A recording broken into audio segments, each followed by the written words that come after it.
Bom dia, Andrés. Bom dia, Jean Marlos. Tudo bem? Me ouve bem? Bom dia, querido. Bem-vindo. Obrigado. Como é que estamos? Parabéns pelo evento, viu? Obrigado você. Obrigado pela colaboração. Muito importante para a gente. Tamo junto sempre, né, Jean Marlos? Que bom, que bom. Como está aí em São Paulo? Muito calor? Não, aqui tá 15 graus. Deve estar 15 graus por aí. Esfriou bastante, né, Andrés? 14 graus. Nossa, imagino. O pessoal está chegando, então eu vou autorizando todo mundo. Tá. Enquanto isso, eu vou colocar o vídeo de apresentação e uma musicazinha para a gente relaxar um pouco, tá bom? Tudo bem, tudo bom.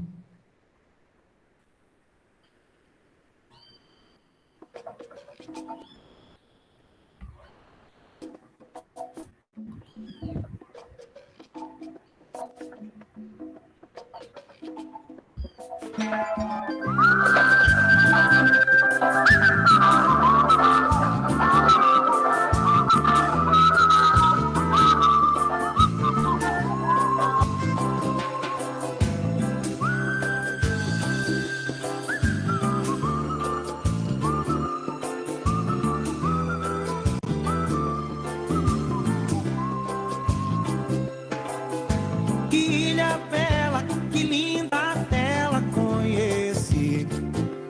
Todo molejo, todo chamego, coisa de negro que mora ali. Se essa sorrumba balança a bunda, meu boi, Deus te consegue, regado a reggae, yo, yo, yo, yo. Que a gente segue, regado a reggae, yo, yo, yo, yo. Que ilha bela, que linda tela conheci. Todo molejo, todo chamego, coisa de negro que mora ali. Se essa sorrumba balança a bunda, meu boi, Deus te conserve, regado a reggae, yo, yo, yo, yo. Que a gente segue, regado a reggae, yo, yo, yo, yo. Quero jussara, quer fruta rara, lambuza cara e lembra você. E a catuaba pela calçada, na madrugada até o amanhecer. Na lua cheia, ponta da areia, minha sereia dança feliz. E brilham sobrados, brilham telhados da minha linda São Luís.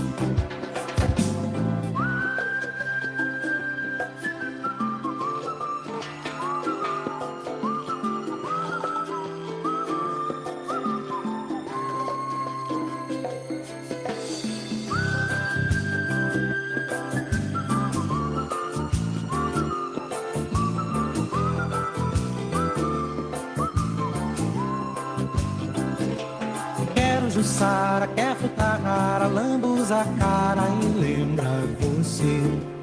E a catuaba pela calçada, na madrugada até o amanhecer. Na lua cheia, ponta da areia, minha sereia dança feliz. E brilham sobrados, brilham telhados da minha linda São Luís. Que ilha bela, que linda tela conheci. Todo molejo, todo chamego, coisa de negro que mora ali. Se essa sorrumba balança a bunda, meu boi, Deus te conserve, regado a reggae, yo, yo, yo, yo. Que a gente segue, tocado a reggae, yo, yo, yo, yo. Deus te conserve, regado a reggae, yo, yo, yo, yo. Que a gente segue, tocado a reggae, yo, yo, yo, yo. Deus te conserve, regado a reggae, yo, yo, yo, yo.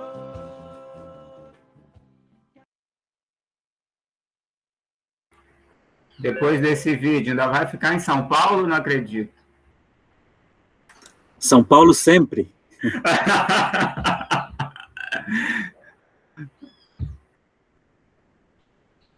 Eu vou ter que tentar algo mais forte, ainda não foi suficiente.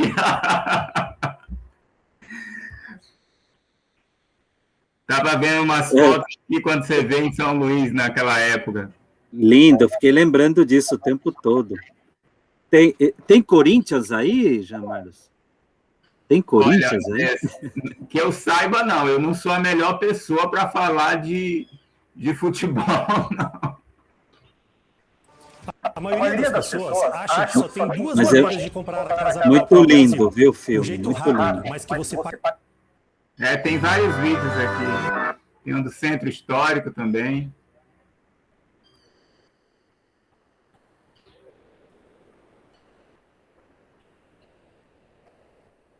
O senhor vai usar slide ou vai ser roteiro? Como é que vai preferir? Não estou escutando. Desculpa, eu não vou usar, não. Eu vou certo. falar só. Tá, já.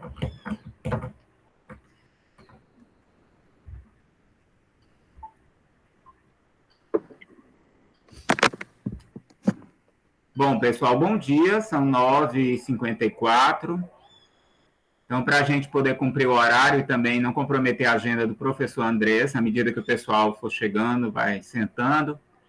17 de agosto, às 9h54, vamos dar início ao segundo dia do terceiro Encontro Nacional de Fenomenologia, Psicologia Fenomenológica e Filosofias da Existência. Hoje a gente tem a satisfação de ter conosco aqui o professor Andrés Aguirre Antunes, da USP, que tem um estudo muito interessante na fenomenologia. Atualmente ele está desenvolvendo um trabalho com universitários no modo online, né, e foi o que eu pedi, que ele pudesse colaborar conosco. Eu espero que todos aproveitem, né, eu tenho sempre aproveitado meus encontros com o professor Andrés, inclusive com as publicações dele, que são publicações muito interessantes e importantes para a gente. Andrés, mais uma vez, eu queria agradecer a tua gentileza de atender ao nosso pedido e a sala é sua. Fique à vontade. Muito obrigado, meu caro amigo Jean Marlos, professor Jean Marlos, com quem a gente tem uma parceria há alguns anos. É uma honra poder participar desse encontro, né, tão rico, né, tantos palestrantes, conferencistas e todos vocês aí que estão assistindo, que enriquecem, né, o evento. Então, a minha ideia é falar um pouquinho, né, da experiência, né, com as consultas terapêuticas online, né, que nós temos feito desde março de 2020. Logo, né, que houve a quarentena, né, já estamos há um ano e meio, mais de um ano e meio, sem ir na universidade. No entanto, nós não deixamos de lecionar, seja na graduação, seja na pós-graduação, em momento algum. O que se deixou de fazer é ir para a universidade. Por quê? Porque a Universidade de São Paulo, ela tem 8 campos, né, distribuídos, né, pelo estado de São Paulo. Só no Butantã, somos 60 mil alunos de graduação. No total, são mais de 97 mil alunos. E no campus de São Paulo, no Butantã, circulam cerca de 110 mil pessoas diariamente. Então, imaginem vocês, numa época de pandemia. No entanto, agora, no dia 23 de agosto, nós já vamos retornar os professores, né, que já estão vacinados com primeira e segunda dose, que é o meu caso, e os alunos na graduação voltarão no dia 5 de outubro.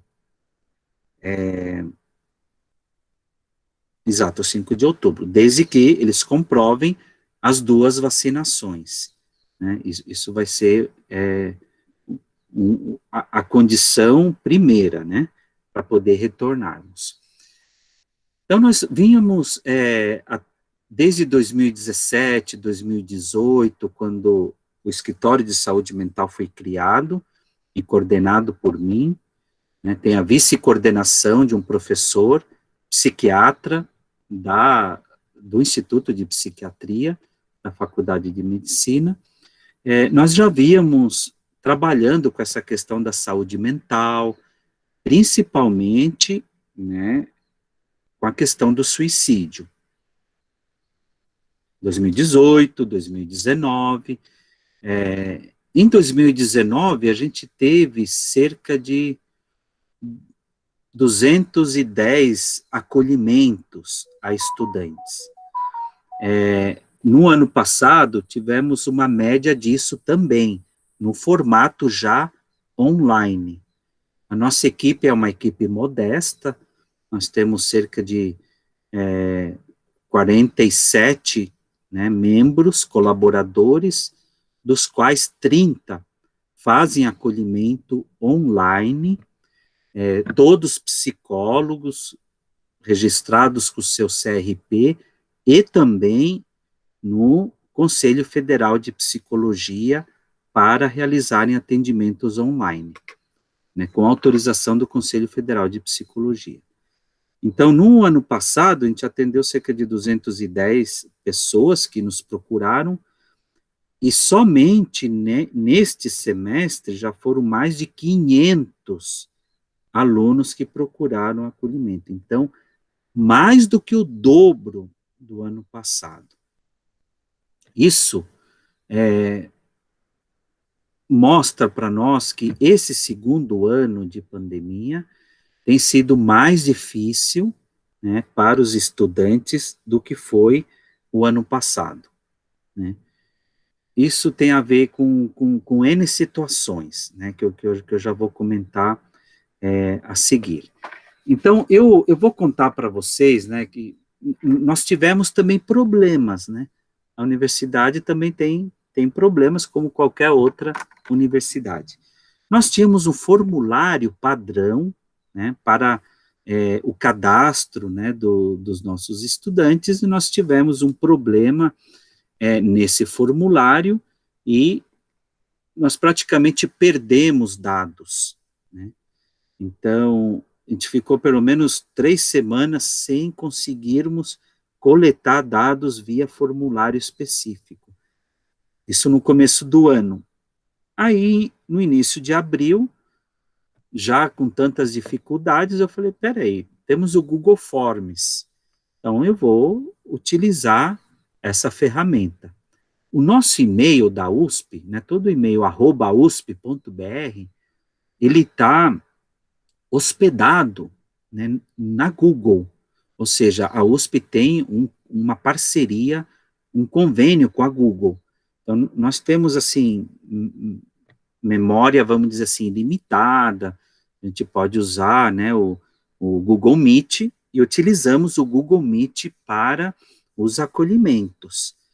E aí eu criei um Google Form, e eu vou trazer dados para vocês, né, dos últimos 269 estudantes, né, que procuraram acolhimento desde dia 18 de abril. Até o dia 18 de abril foram em torno de 170, 180 alunos. Então, daí a gente vê o tamanho da nossa demanda.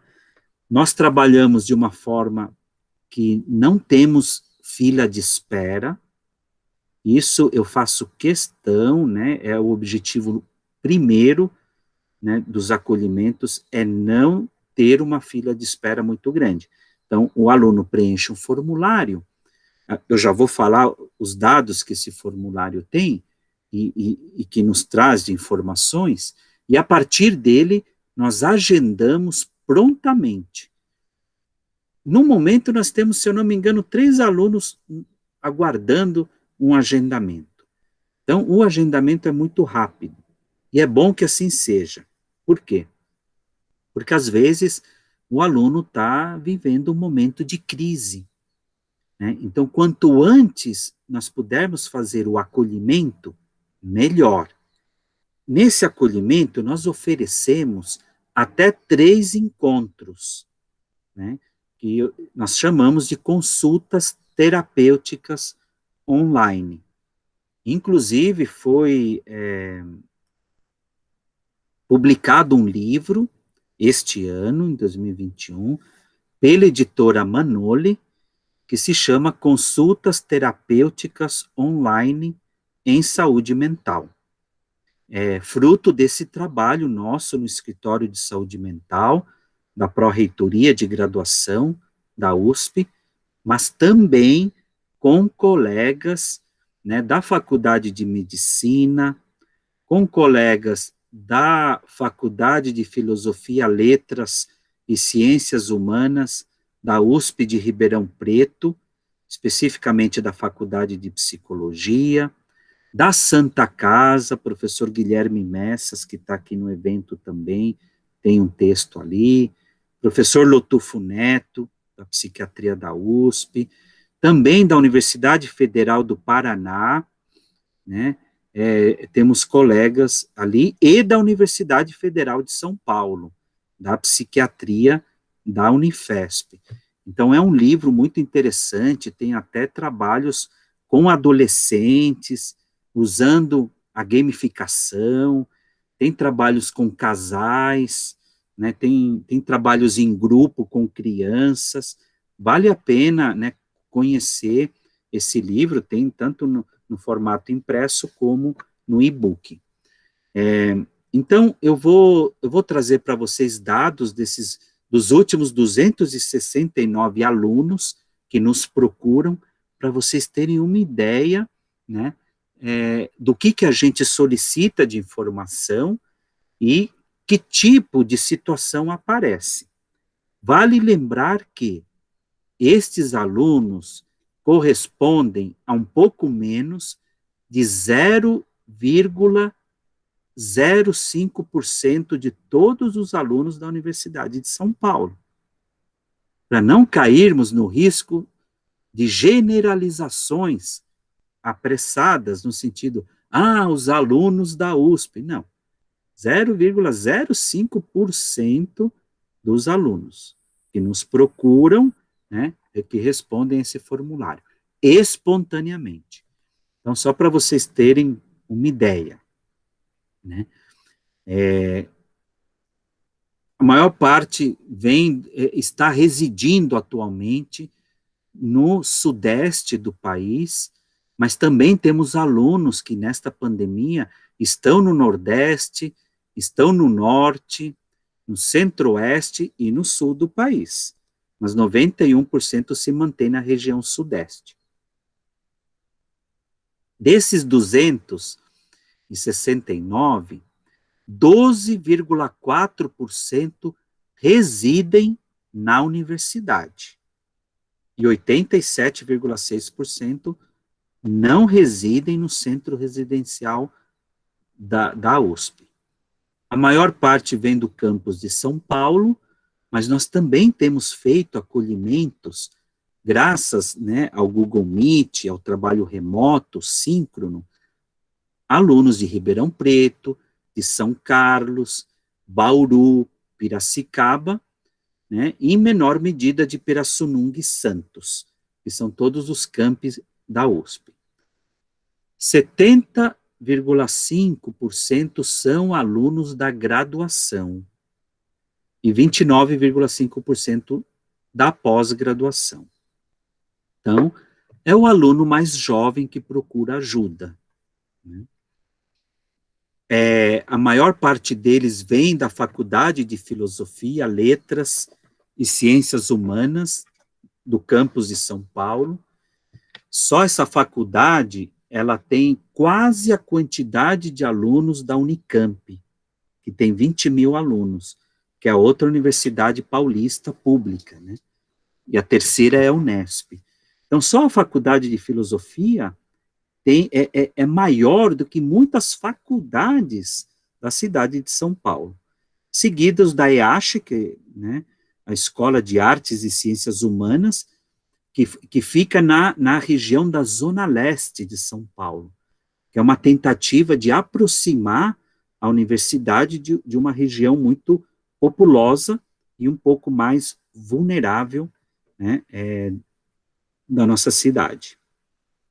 Mas também recebemos alunos do Instituto de Matemática, da Escola Politécnica de Engenharia, Biociências, Química, da Física, né, da Faculdade de Direito, né, das Geociências, e etc.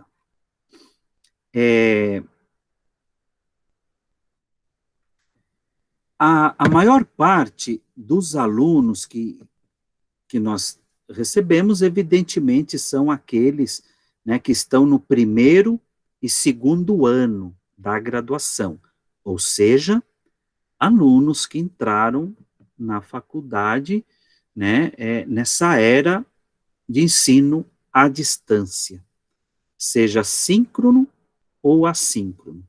Síncrono quando a gente tem esse contato como estamos tendo aqui, e assíncrono quando gravamos aulas e os alunos podem assistir no momento em que eles quiserem. Então, muitos alunos que não têm, vamos dizer assim, a experiência de ter vivido a universidade pública, né, e que muitas vezes vêm de escolas do ensino médio públicas, estão solicitando ajuda, né, quase 50%. Nós pedimos o telefone celular nesse formulário e nós também pedimos um contato de emergência, com nome e referência também. Por que isso?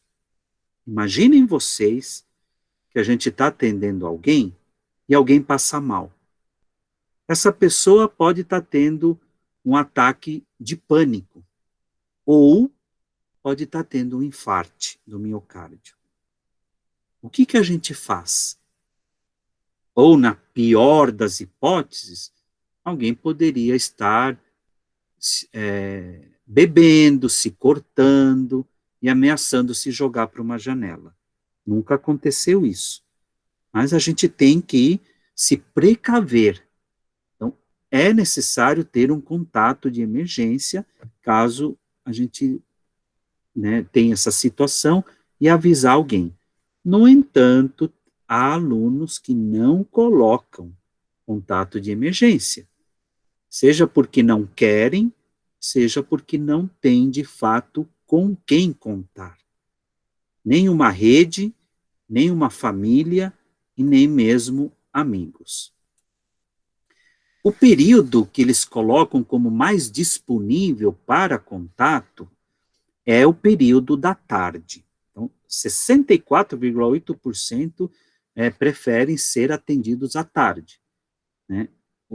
O que dá a informação de que as aulas estão acontecendo, na maior parte, no período da manhã. Aí a gente pede os dados que eles têm disponíveis para o contato, e a partir desses dados nós agendamos, né, o primeiro acolhimento. Tem um campo, né, que a gente pede para que eles digam, né, por que eles precisam realizar um processo de acolhimento psicológico, né? E aí a maioria das respostas tem a ver com ansiedade, tristeza, depressão, solidão, falta de motivação nos estudos, né, um desânimo, um estresse muito grande. A maioria das faculdades são muito competitivas, né, é natural a gente estar em uma das principais universidades do Brasil e da América Latina, então é natural que exista uma exigência muito grande por parte, né, de muitos professores, mas o que a gente tem observado é que há muito desânimo, né, muita falta de motivação, procrastinação, né, e por aí afora. De todos esses 269 alunos, 28% dizem que precisam de um atendimento emergencial. No entanto, é uma informação que a gente coleta, mas nós procuramos agendar o mais rápido possível, né, com todos aqueles que nos procuram e temos conseguido. Mas é uma pergunta que a gente sabe se a pessoa quer um atendimento realmente urgente, vamos dizer assim. 34% já passaram por avaliação psiquiátrica, de todos esses que nos procuraram, desde dia 18 de abril. Desses 34 que já passou por avaliação psiquiátrica, 33,1% recebeu diagnóstico, algum diagnóstico. Então, uma pequena porcentagem aí passou por avaliação sem ter recebido um diagnóstico. Aí os diagnósticos são os mais variados, né, que não vale a pena se deter aqui, mas eu só gostaria de fazer um breve comentário. Seja ansiedade, seja depressão, eu considero esses sintomas como sendo janelas e portas para nós adentrarmos a vida desses estudantes. Eles podem dizer, olha, tenho ansiedade, tenho depressão, a primeira coisa que eles falam é isso, mas quando a gente vai dando a oportunidade deles se expressarem, e a gente vai se interessando, né, pela história de vida deles, por aquilo que eles estão sentindo, por aquilo que eles estão vivendo, já viveram, vivem, perspectivas de futuro, os sintomas, eles fazem parte desse todo. Esse todo é muito maior e muito mais complexo do que os sintomas que eles apresentam. Isso é muito mais difícil de conhecer do que simplesmente, né, captar qual é o comportamento que está aparecendo como, né, o mais difícil para aquela determinada pessoa. Isso os médicos psiquiatras fazem com muita competência. Mas, na nossa perspectiva, a complexidade, a dificuldade e a amplitude de estar diante da vida de alguém é muito maior do que reduzir, né, toda essa complexidade a sintomas comportamentais, que o médico precisa saber diagnosticar bem para poder medicar, quando necessário, da melhor maneira possível. Essa é a atividade do médico, é o que ele é treinado para fazer. Né? Eles indicam quais as medicações eles estão tomando, muitas vezes com dosagens, né? Perguntamos se eles têm algum tipo de dependência, seja ela qual for. 83,7% diz que não. E 9,1% diz que sim. Então, a maior parte não tem nenhum tipo de dependência. Olha um dado interessante para nós, psicólogos. Já fez psicoterapia? 53,4% dizem que já fizeram psicoterapia. Né, que varia, né, de um mês, 3 meses, 6 meses, 1 ano, 2, mais de 3 anos. Varia muito.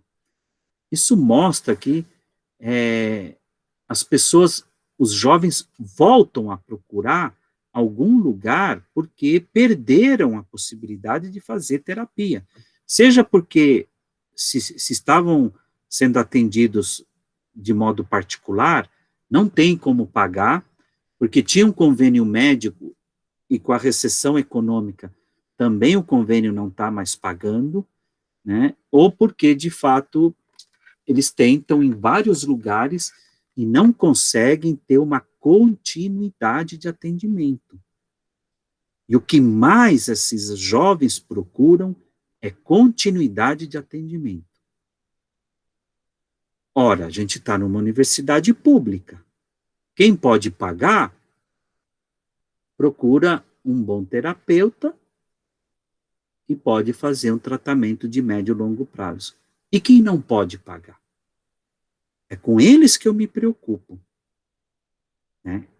É com eles que nós trabalhamos no acolhimento do escritório de saúde mental. Porque atender o ápice da pirâmide não é, por exemplo, a minha função pública, como funcionário público. A minha maior dificuldade é lidar com essa demanda e procurar oferecer um atendimento com tanta qualidade como um atendimento particular. Mas não é transpor para o ambiente público o que é do atendimento particular. Porque essa quantidade de alunos que a gente recebe provavelmente não procuraria um consultório particular, porque a maioria não tem dinheiro. Só para vocês terem uma ideia, neste ano, 51% dos estudantes da Universidade de São Paulo, da graduação, entraram pelo Enem, pelas cotas pretos, pardos e indígenas. Então, são pessoas que vêm de uma vulnerabilidade econômica, social e cultural. Eles não têm condições, muitas vezes, de fazer um tratamento particular. Então, o que nós podemos oferecer? A gente está tendo uma experiência na pandemia muito interessante com respeito, né, à vacinação. O que seria da vacinação do nosso país sem o Sistema Unificado de Saúde? Não é?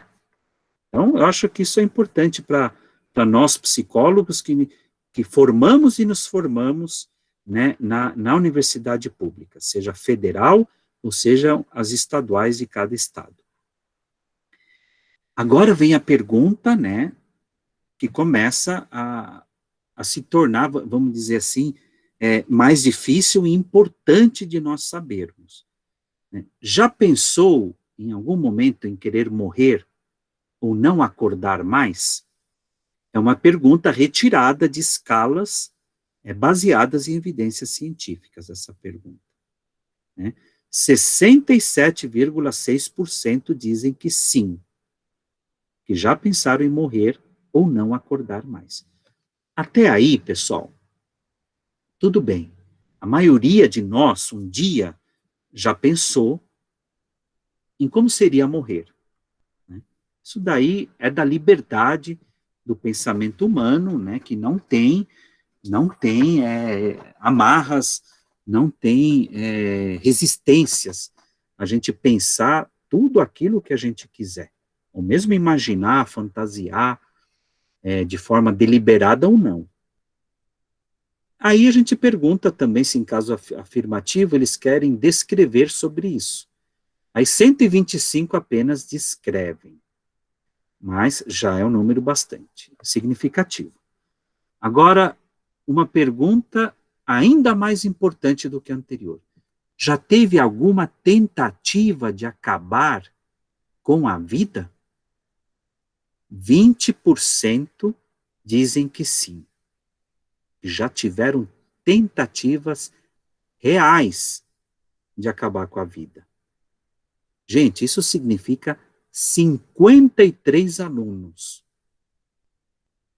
53 alunos. Basta um que cometa o suicídio para comover toda uma comunidade. Né? Basta um. Imaginem 53 que já tiveram tentativas de acabar com a própria vida. Desses 53, 40 descrevem qualitativamente, né, como foi. Então, quando a gente recebe esse formulário, a gente já tem um pouquinho, uma noção de quem a gente vai encontrar. Evidentemente, quando a gente abre a câmera para fazer o acolhimento, esses dados são importantes, mas a gente vai conhecer de fato a pessoa, e a pessoa é muito mais do que tudo isso que a gente está colhendo de informações. E a terceira grande pergunta, né, já fez algo para se ferir? E aí a gente se surpreendeu com as respostas. 34,6% dizem que sim. Isso significa 92 alunos já fez algo para se ferir. Pensamento, tentativa, automutilação são fatores de risco que nós devemos levar em conta. Né? Então, são pessoas que, de fato, quando procuram ajuda, estão manifestando, né, uma esperança. É um gesto de sabedoria procurar ajuda. Não é uma fraqueza. Pior aquele que não procura ajuda. Quem procura ajuda sabe que tem alguém que poderá ajudá-lo, que é um especialista, né? A pessoa tem humildade de poder falar, expressar o seu sofrimento, a sua dor, o seu conflito, etc. Tem dependência de álcool? 95,9% dizem não. Que não tem dependência de álcool. Mas só essa resposta a gente tem que compreender de um modo bastante cauteloso, porque eles podem beber e achar que isso não é dependência. Então, o aluno, ele responde de fato à questão. 95% diz que não tem dependência de álcool, né? 93,6% não tem dependência de maconha, não falam, podem até vir a fumar, mas não tem dependência, mas 6,4% dizem que sim. Ou seja, 17 alunos informam que tem sim dependência de maconha. A penúltima pergunta é adepto a alguma religião? 71,5% dizem não. Por que essa pergunta? Nós temos uma pesquisa de mestrado, que vai iniciar agora no segundo semestre, que estuda a questão de espiritualidade e da religião. Tá? E 28,5% dizem que sim, tem alguma religião. E a última pergunta, que tem a ver também com uma pesquisa, né, sobre a psicologia do sentido, né? A gente pergunta sobre o sentido da vida. Qual é o sentido da vida? De 269 alunos, 240 respondem. Então, ser feliz é uma resposta bastante comum. Outros dizem, o sentido da vida é nenhum. Outros dizem, tentar ser feliz. A vida não tem sentido algum. E assim, sucessivamente. Então, esses são mais ou menos os dados, né, que eu queria trazer para vocês e contar, né, que as consultas terapêuticas, elas estão acontecendo, os nossos colaboradores não são obrigados a fazerem 3 atendimentos e acabou. Não. Pode ser para mais ou pode ser para menos. A depender de cada pessoa. E para cada pessoa, a gente vai tentar orientar, né, da melhor maneira possível, né, e pensar num projeto que seja terapêutico. Nós também temos pesquisas de pós-graduação no escritório de saúde mental, que, como eu disse, é ligado à pró-reitoria de graduação. Nós temos pesquisas com o método de Rorschach, pelo RPAS, né, que é o Rorschach Performance Assessment System, né, com colaboração e parceria com a Universidade de Toledo, nos Estados Unidos. É o que há de mais moderno, top, né, no Rorschach, em matéria de evidências científicas. Nós temos e essa doutoranda, Thais Marques, ela é bolsista da CAPES, nós temos outro doutorado, a Érica Rodrigues Colombo, bolsista FAPESP, que trabalha com ateliê de desenho de livre expressão. Algo próximo à arte-terapia. Mas não é arte-terapia, mas é próximo. Desde a pandemia, ela está fazendo o ateliê de desenho online também. Claro, essas pesquisas todas que eu vou comentar agora são aprovadas no Comitê de Ética pela CONEP, né? Temos pesquisas de pós-doutorado também, uma bolsista FAPESP, a Nara Helena Lopes Pereira da Silva, que tem nos ajudado muito nas relações com a tecnologia da informação e comunicação, as TICs. Ela trabalha estudos de caso do ponto de vista fenomenológico, baseada na obra do Edmund Husserl, né, que é o pai da fenomenologia. Temos pesquisas de mestrado, uma com Rocha também, com transtornos borderline, utilizando o RPAS.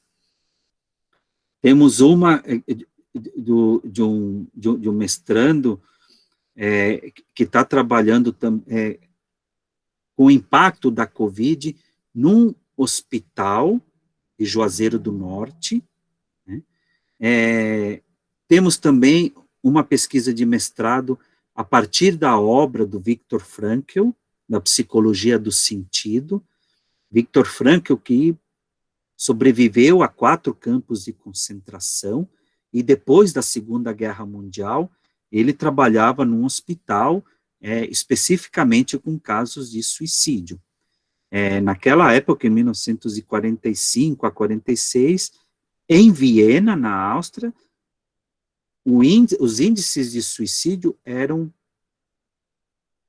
6 vezes maiores do que nós temos no Brasil. Ou seja, chegava a quase 75 suicídios por 100 mil habitantes, numa época de recessão econômica após a Segunda Guerra Mundial. O Ministério da Saúde nos mostrou que, se eu não me engano, em 2017 foi o último censo, nós tínhamos 6,1 casos de suicídio por 100 mil habitantes. Alguns colegas da Faculdade de Medicina me dizem que esse número pode chegar a 17 casos de suicídio por 100 mil habitantes. Muito se comenta dos suicídios na Universidade de São Paulo, mas, na verdade, o número de suicídios por ano é menor do que a média nacional. Mas o que acontece? Então, por que se fala tanto do suicídio na Universidade de São Paulo? Porque a nossa universidade, tudo que acontece de bom e de ruim, vira manchete e vira ibope, vende notícias. Há muito debate, né? Há muita discussão, né? Uma coisa que a gente tem aprendido nessas consultas terapêuticas online é que os alunos que trazem as questões, né, do seu sofrimento, eles trazem sofrimentos da história de vida deles, desde a infância, desde a pré-adolescência, violências, né, dentro de casa, violências de assédio moral, assédio sexual, né, drogadicção, etc., mas que conseguem depois também sobreviver a tudo isso e chegar na universidade, mas tem também, a gente não pode negar, em hipótese alguma, né, alguns alunos que sofrem, né, com questões que surgem na universidade. Por exemplo, preconceitos, racismo estrutural, problemáticas de gênero, o excesso de exigências sobre produtividade, competitividade, assédio moral, né? Mas tudo isso não acontece apenas nas universidades públicas. Isso acontece em todos os lugares da sociedade. A parte boa da universidade pública é que há muito debate e a possibilidade de diálogo, mesmo que esse diálogo seja difícil, mesmo que esse diálogo seja pesado, né? Mas a possibilidade que a gente tem de debate na universidade, provavelmente no mercado de trabalho isso não existe. Então é muito bom que as universidades, né, promovam esse tipo de discussão.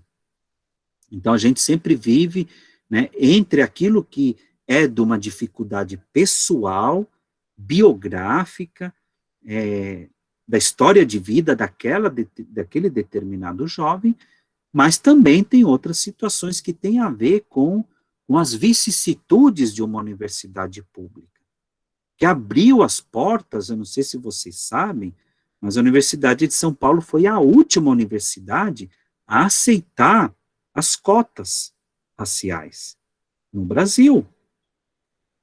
A Universidade de São Paulo, ela foi criada em 1934 pela elite paulistana e se manteve meritocrática até 2017, quando, a partir de uma lei federal, né, muitos devem conhecer, né, a universidade teve que abrir, né, a recepção de alunos, né, que vêm das escolas públicas, né. Então, eles chegam numa universidade, por exemplo, às vezes o aluno tem problema, né, que não aprendeu cálculo, e o cálculo é usado na engenharia, na matemática, na física, na medicina, em várias unidades, né. Então, eu me lembro de uma aluna que falava assim, professor, olha, eu não sabia cálculo, eu tinha falhas na minha formação. Quando eu chego e que eu vejo que tem alunos que estudaram nas melhores escolas particulares, que sabiam cálculo, eu pedia para que me ensinassem, e aí eles ensinavam, e eu falava, mas eu não estou entendendo. E aí o colega fala, então se vira, não me enche. Ela falou assim, olha, a aluna dizia, eu aprendi uma coisa, um dia eu vou aprender cálculo, e quando eu me formar, eu vou voltar para o ensino médio, e eu vou ensinar cálculo para os jovens, para que eles não sofram o que eu sofri. Vários tipos de preconceito. Então, há um choque cultural muito grande. E isso tem sido cuidado na medida do possível, tem sido debatido, né? Então, a universidade oferece essa possibilidade, né, que em muitos outros lugares não existe. Nós temos também pesquisas em psicoterapia, desde agosto do ano passado, né, e que vão durar até dezembro deste ano, pesquisas nas quais nós acompanhamos, né, alunos e que fazem desenhos a cada 4 sessões. Nós temos cerca de 40 alunos fazendo essa pesquisa em psicoterapia durante a pandemia, para nós podermos compreender um pouco, né, a partir do convívio semanal em psicoterapia online com esses alunos, e também tendo desenhos, um desenho por mês.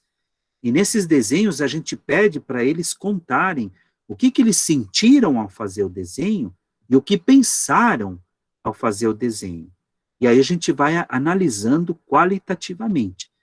Então, vocês estão podendo perceber, né, que nós acolhemos também pesquisas qualitativas e também, vamos dizer assim, quantitativas de psicólogos que usam instrumentos baseados em evidências científicas, como a SRQ-20, né, Self-Report Questionnaire, da Organização Mundial de Saúde, que são 20 questões, né, responde sim ou não, né, e dá uma probabilidade da pessoa ter algum transtorno diagnosticado, né, pelo DSM, por exemplo, mas não dá um diagnóstico, e também não dá um diagnóstico de transtorno psicótico, e também a escala de Columbia de suicídio, isso a gente tem utilizado, que pergunta pormenorizadamente, de forma minuciosa, tanto as ideias de suicídio, a ideação, quanto os comportamentos suicidas, ao longo dos últimos 6 meses. É a escala de Colômbia americana, traduzida e validada para a nossa, né, realidade, para o nosso idioma.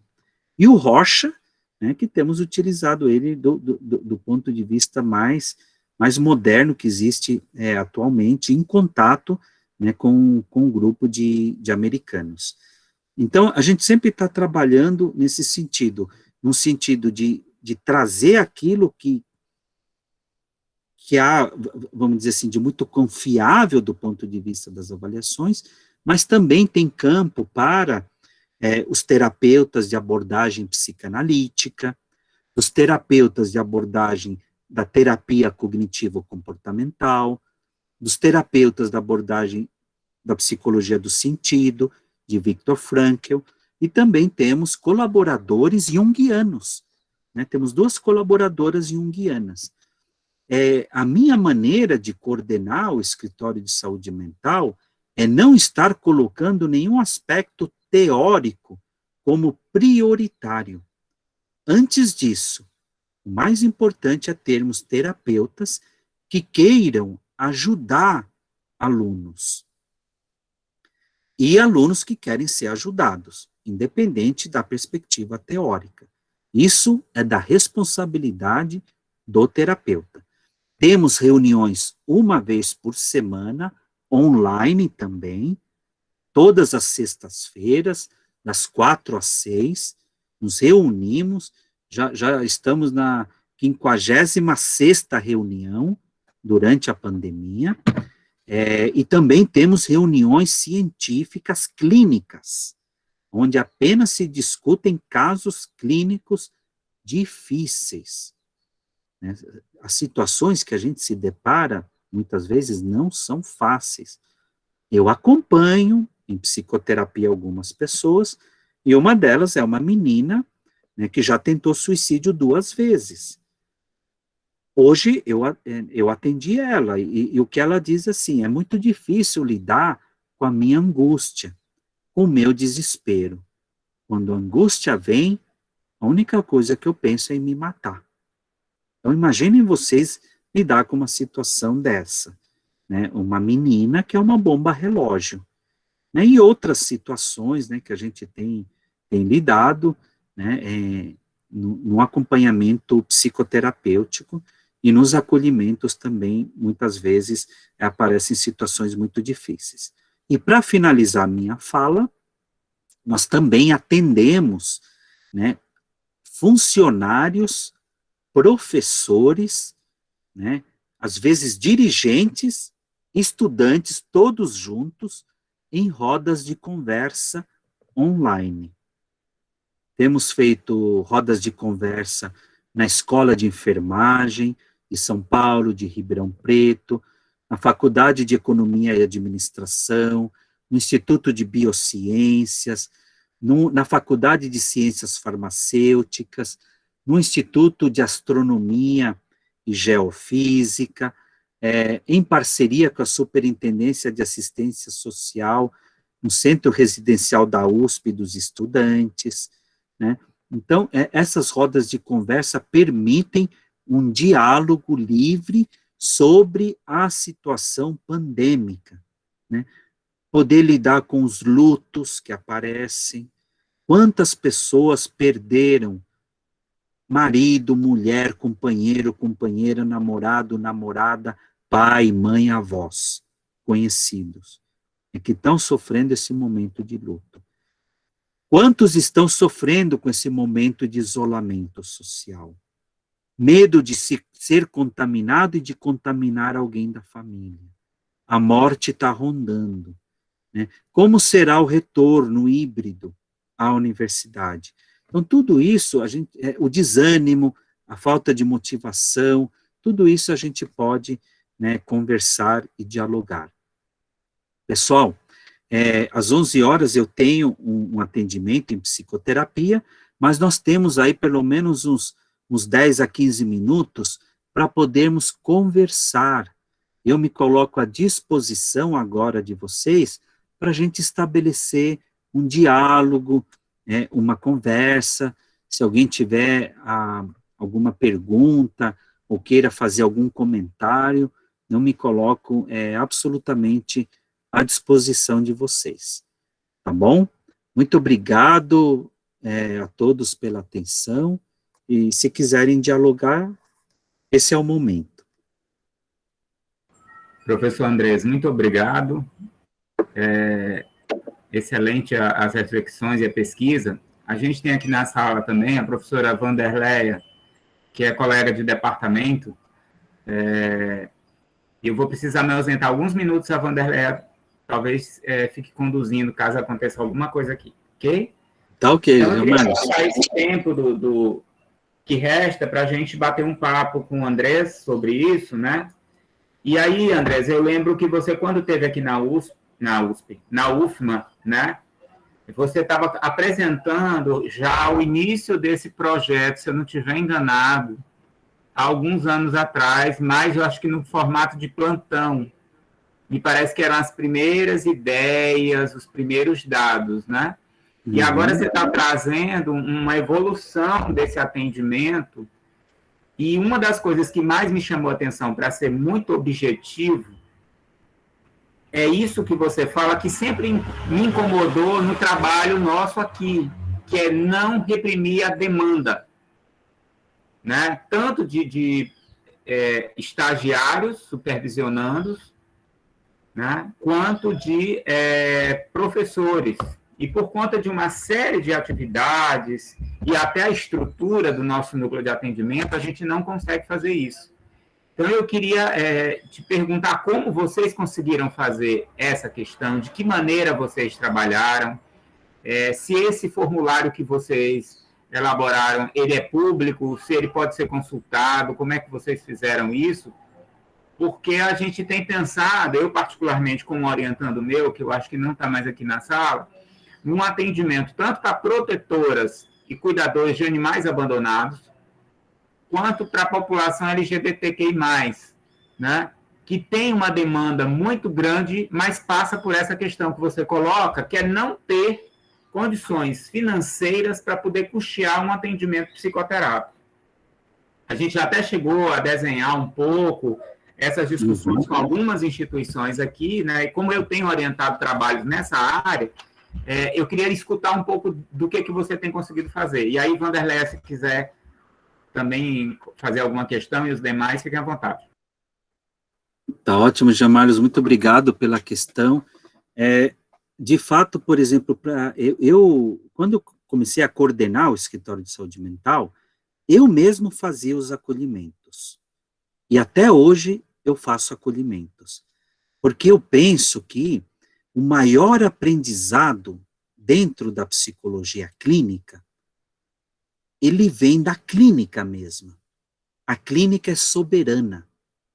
É soberana a qualquer teoria que nós tenhamos. Porque, via de regra, as teorias que nós aprendemos, elas foram desenvolvidas, né, por profissionais, professores, pesquisadores da Europa ou dos Estados Unidos. A maioria. Quando a gente fala de teoria, não foi algo criado na nossa realidade. Então, para mim, é fundamental nós conhecermos a clínica. E a universidade, ela dá essa oportunidade de termos uma demanda de pessoas que procuram ajuda.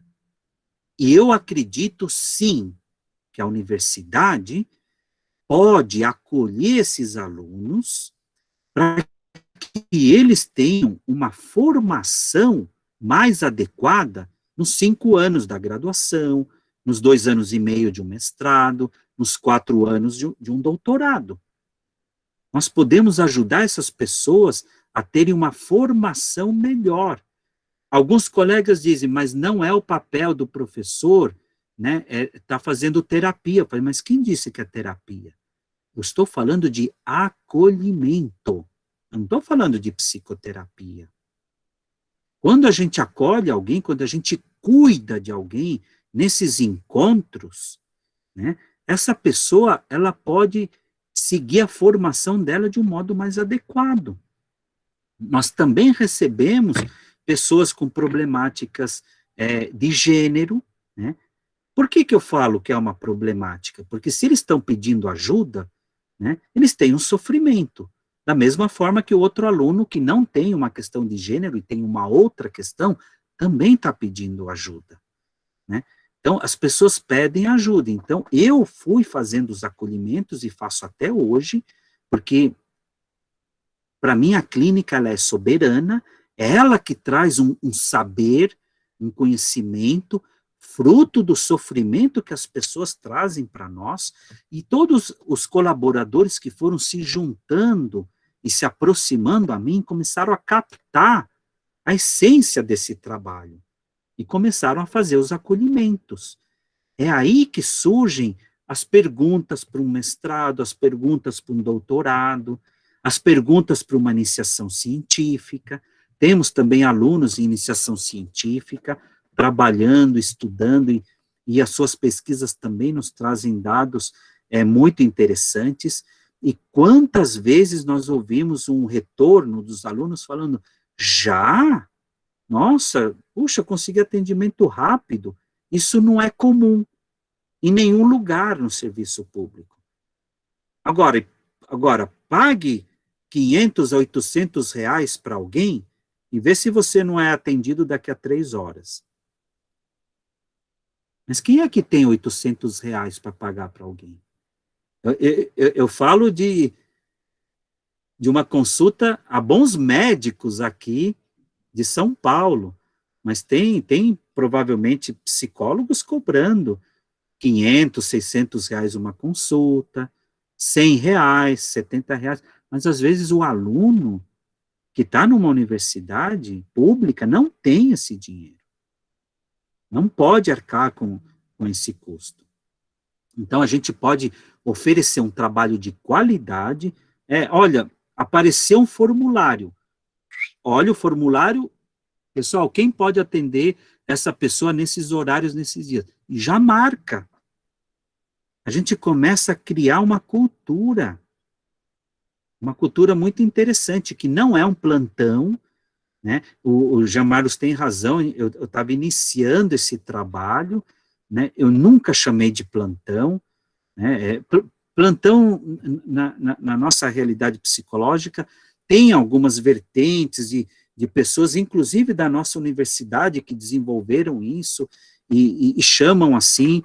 Eu não chamo de plantão, eu chamo de acolhimento, né? Mas a gente procura realmente acolher de uma forma muito rápida e que aquele encontro com aquela pessoa seja um encontro significativo, não só para o aluno, como para o terapeuta. Seja o terapeuta formado, seja aquele terapeuta que está em formação, né? Durante a pandemia, a gente tem acolhido alunos, mas somente com psicólogos formados. Mas quando é presencialmente, nós temos também parcerias com alunos de graduação, que sob supervisão também fazem acolhimentos. E psicoterapia de 4 meses, durante o semestre, né? E existe essa possibilidade, mas só do ponto de vista presencial. Online, né, no escritório de saúde mental, nós evitamos. No Instituto de Psicologia, eu sei que existem alunos que fazem atendimento online sob supervisão de professores. Sejam professores da psicanálise, sejam professores da terapia cognitivo-comportamental, né? Mas não são todos também. E sei de universidades que proíbem do aluno atender online, né? Que não recomendam. Então, nós já acolhemos, viu, professor Jean Marlos, cerca de 1.000 alunos em 3 anos e meio, né? Ou seja, 1.000 alunos que procuraram espontaneamente o escritório de saúde mental, né? E todos são prontamente acolhidos. E muitos, às vezes, olha, 1, 2 consultas, puxa, era isso que eu precisava, estava precisando de ouvir isso. Ou, às vezes, a gente encontra uma pessoa que fala assim, olha, eu faço tratamento psiquiátrico há anos, eu perdi o meu psicoterapeuta, eu preciso dar uma continuidade. Mas a gente não pode oferecer. Então, nós temos alcances e limites. Eu sempre falo, vamos tentar ajudar dentro dos nossos limites e possibilidades, né? E nem sempre a gente consegue. Então, é muito bom fazermos parcerias. Então, a gente está fazendo parcerias, né, via uma determinada unidade e a prefeitura para atender, por exemplo, alunos negros em vulnerabilidade social. E uma parte da prefeitura está se colocando à disposição para o atendimento e querem fazer uma parceria, um convênio firmado com um contrato com a universidade, porque eles têm interesse em poder ajudar, né, as pessoas que são negros, que se declaram negros, pardos ou indígenas, né, e que entram na universidade via as cotas. Então, é uma possibilidade, são possibilidades que a gente está tendo. Eu oriento também uma pesquisa de pós-doutorado sobre a problemática de gênero, né, da Luciana Chauí, né, que é filha da Marilena Chauí, filósofa reconhecida nacional e internacionalmente, e que trabalha essa questão de gênero a partir da psicanálise. Então, a gente tem no escritório de saúde mental, nessa minha perspectiva, a possibilidade de acolher aquilo que eu e outros colegas da Faculdade de Medicina, da Psiquiatria da USP, onde eu também sou professor, com vinculação subsidiária, temos trabalhado com casos complexos numa perspectiva transteórica, né? Porque nós acreditamos que não é uma teoria que vai, uma única teoria que vai nos dar o único caminho para poder ajudar uma pessoa. Por exemplo, o professor Neuri Botega, psiquiatra da Unicamp, aposentado da Unicamp, foi professor titular, trabalhou 35 anos com a questão do suicídio, ele sempre disse que numa situação de crise existencial, muitas vezes a gente tem que abrir mão de uma determinada perspectiva teórica e utilizar aquilo que nós apreendemos na nossa formação generalista. A formação do psicólogo é uma formação generalista. Então, eu estou procurando valorizar isso e sair, vamos dizer assim, de uma militância teórica. Eu acho que acaba, algumas vezes, não todos, atenção, não todos, em alguns casos e situações, adoecendo o paciente. E quem nos alerta sobre isso, diante de uma outra perspectiva, foi a filósofa alemã Edith Stein. Se você não tem uma perspectiva antropológica do ser humano, se você se apega a uma determinada teoria, isso pode adoecer o ser humano. E nisso a fenomenologia, em certo sentido sendo ateórica, ela ajuda a gente a poder conhecer o outro a partir do modo como ele se revela, se manifesta e se apresenta diante de nós. E toda teoria que a gente conhece, a gente coloca entre parênteses, em suspensão, para poder olhar o fenômeno humano tal qual ele se revela em nós, daquela pessoa que está diante de nós, via empatia, né, captar qual é a resiliência do outro, que pode ajudar a ele a lidar, por exemplo, com essa situação de isolamento social que a gente está vivendo na pandemia, com essa situação de desânimo e de falta de motivação para estudar. Cada um de nós tem uma possibilidade para lidar com as piores adversidades humanas, dizia Dostoiévski. E finalizando, né, a minha fala, eu vou ter que me retirar, eu termino com Guimarães Rosa. Grande Sertão Veredas. Pessoal, viver é muito perigoso. E nós estamos aí para ajudar as pessoas. Aqueles que puderem ser ajudados por nós, muito poderemos fazer. Agora, aqueles que têm o último ato de liberdade e não querem mais viver, infelizmente, a gente temos que apenas respeitar, né, esse último ato dessas pessoas e que tanto nos fazem sofrer. Pessoal, me desculpem ter que sair de forma tão abrupta. Professor Jean Marlos, meu grande amigo, muito obrigado pela oportunidade de poder falar para vocês, e com certeza teremos outras oportunidades daqui para frente também. Nós é que agradecemos, professor, pela sua colaboração com o nosso evento, viu? Um bom atendimento, um bom dia, uma boa semana, e caso seja possível, assista as outras palestras, se o senhor puder, tá bom? Muito obrigado e um bom evento para vocês. Parabéns, Jean Marlos. Um forte abraço virtual para vocês todos. Tá joia. Bom dia. Pessoal, eu queria só lembrar a programação de hoje à tarde. Às 14 horas, a gente vai ter a professora Ana Maria Lopes Calvo Feijó, né?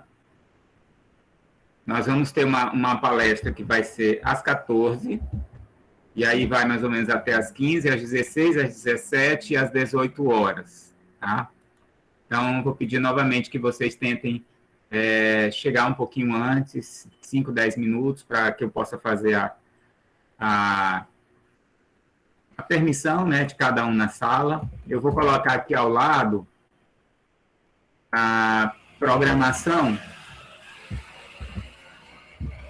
só para lembrar, tá? As enigmáticas expressões do homem na pandemia, com a professora doutora Ana Maria Lopes Calvo Feijó, da UERJ-FEM.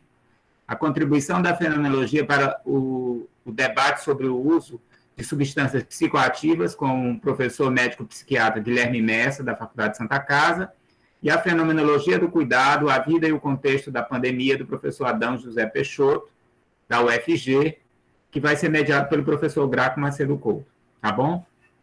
Então, às 13h50, ou um pouco antes, eu já vou estar com a sala aberta e aguardo vocês. Um bom almoço a todos.